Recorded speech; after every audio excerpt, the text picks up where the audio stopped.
कारण काय? अनुवंशिक कारण आहे, सेडेंटर लाईफस्टाईल आहे, त्यांची व्यायामाचा अभाव आहे, चुकीच्या खाण्यापिण्याच्या पद्धती आहेत.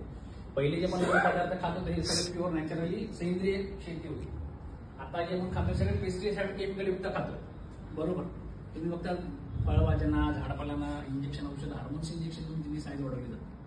त्याचं खप जास्त व्हावं, वेटेज जास्त व्हावं. मग ह्याच्या सगळ्यांचा दुष्परिणाम तुमच्या शरीरावर होतो. आपल्या ह्या सगळ्यांचा एकत्रित परिणाम स्वरूप तुमच्या पॅनक्रियास रिलेटेड बाकीचे पण ऑर्गन आहेत, किडनी, लिव्हर, मेंदू, यांची कार्यक्षमता पुढे तर ओव्हर द पिरियड हळूहळू कमी होत जाते. कारण त्यांना जे शरीराला जे गरजेचं पोषण आहे, न्यूट्रिशन आहे, ते ज्या अन्न पदार्थांमध्ये मिळत नाही. प्लस व्यायामाचा अभाव आहे, ताणतणाव आहे. या सगळ्यांचा रिझल्ट स्वरूप तुमच्या पॅनक्रियाची कार्यक्षमता कमी होते. पॅनक्रिया तुमचा डिएक्टिव्ह किंवा डिस्चार्ज स्टेजमध्ये जातो. त्याच्यामुळे तिथून इन्सुलिनची उत्पत्ती कमी होते. मग इन्सुलिनची जर उत्पत्ती कमी झाली तर काय होतं? रक्तामध्ये साखर तशीच पडून राहते.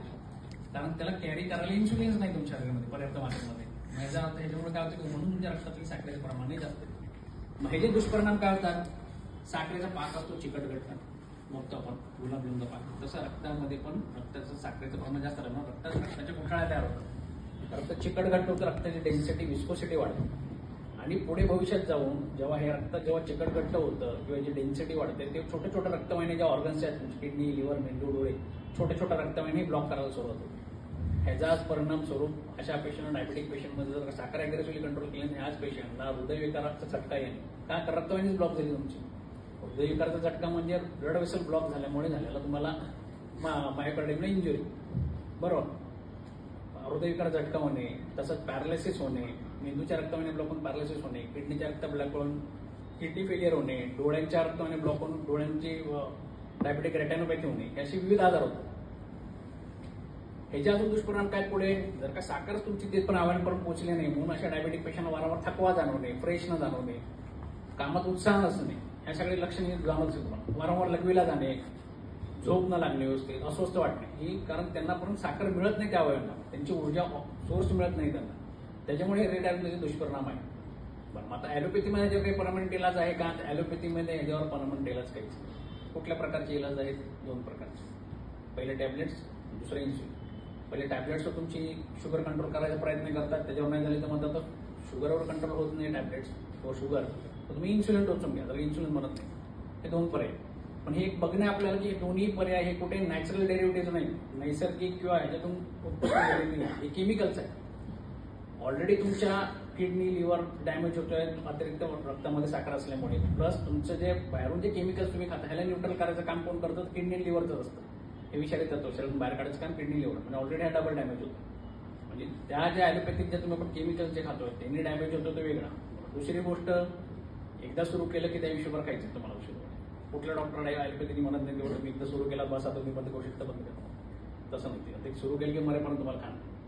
तिसरी गोष्ट, पण एवढे सगळे उद्योग करून पण तुमच्या ही मेडिसिन पुढे पॅनक्रियाजवर काम करत नाही, स्वादुपिंडावर काम करत नाही, जेणेकरून त्याच्यामधून नैसर्गिक इन्सुलिन उत्पत्ती सुरू होईल. असं कुठे होत नाही. मग ह्याला पर्याय म्हणून आपली समाजसेवी संस्था समर सोशल फाउंडेशन 2015 पासून आपण या क्षेत्रामध्ये रिसर्च करून 2 फॉर्म्युले इन्व्हेंट केलेले आहेत. हे फॉर्म्युले मेडिसिन कम न्यूट्रिशनल सप्लिमेंट्स आहेत. बरोबर. हे काय काम करतात? ॲलोपॅथीपेक्षा वेगळे कसे काय ते मेडिसिनपेक्षा आपले? पहिली गोष्ट, ही आयुष्यभर याची गरज नाही.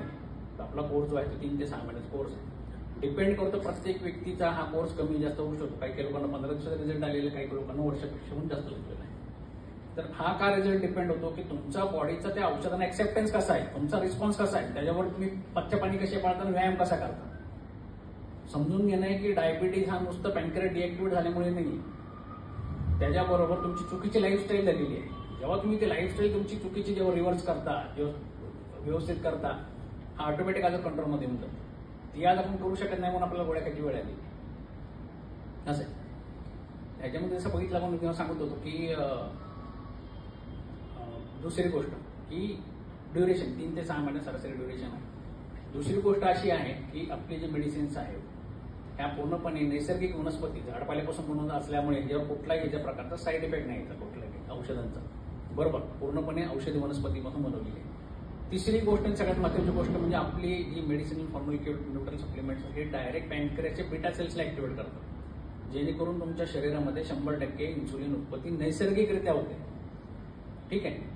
हा मग पिरियड किती आहे? हा 3 ते 6 महिन्याचा आहे. मग तुम्ही म्हणताल मग 3 महिने वाट बघायचे काय रिझल्ट आहे? तसं नाही. रिझल्ट यायला तुम्हाला 5व्या-6व्या दिवसावर रिझल्ट दिसायला सुरुवात होते. पॅनक्रियाज हा तुमचा एका रात्रीतून ऍक्टिव्ह होत नाही, तो टप्प्याटप्प्याने. जसं मोबाईल रिचार्ज झाला तो कसा टप्प्याटप्पा 5%, 10%, 15% ऍक्टिव्ह होतो, तसा तसा तुमचा हळूहळू जसं जसं दिवस जातील तुमचं मोबाईल प्रमाणे तुमचं पॅनक्रियाज पण ऍक्टिव्ह होत होतं हळूहळू. तुम्ही ठरवणार कसं की बंद कधी करायचं. जसं सांगितलं आपण आता ऍव्हरेज शुगर जे आपण पहिले आता नवीन गाईडलाईनचं ऍव्हरेज शुगर आपण 3 महिन्याचे करतो 5.7. जर का तुमच्या HbA1c लेवल जर का 5.7च्या खाली गेली त्याचा अर्थ असा असतो की तुमच्या शरीरामध्ये 100% इन्सुलिन उत्पत्ती होती. आणि अशा वेळी तुम्हाला कुठल्याही प्रकारच्या ना आपल्या औषधांची किंवा मेडिसिन सपोर्टची किंवा ॲलोपॅथिक औषधी कुठल्याही तुम्हाला गरज नसते. कारण 5.7च्या खाली गेलं म्हणजे तुम्ही मधुमेहमुक्त झालं. बरोबर, ते असं आहे त्याच्यामध्ये. तर ह्याच्यामध्ये आपण जसं म्हणतो की आता मग अजून प्रश्न येतात की मग ह्याच्यानंतर समजा HbA1c तुमचा 5.7च्या नॉर्मल आला, मग पुढे तो तसाच राहावा म्हणून काय करा. तुम्ही म्हणलं तुमची औषधं बंद करा, ॲलोपॅथी डॉक्टरमध्ये आमची औषधं बंद करा, ते टप्प्याटप्प्याने त्यांचे टॅपर कोण बंद करून टाकतात. आता हा जो आपला जो पॅनक्रियाज जो 100% ऍक्टिव्हेट झालेला आहे, आपले न्यूट्रिशन सप्लिमेंट तुम्हाला पॅनक्रियाज तुमचं 100% पहिल्यासारखं ऍक्टिव्हेट करून देतात. पण तो तसाच पुढे ऍक्टिव्हेट राहण्यासाठी काही प्रयत्न ते आपल्यालाच करणे. ते कुठले करणे की जीवनशैली तुमची बदला.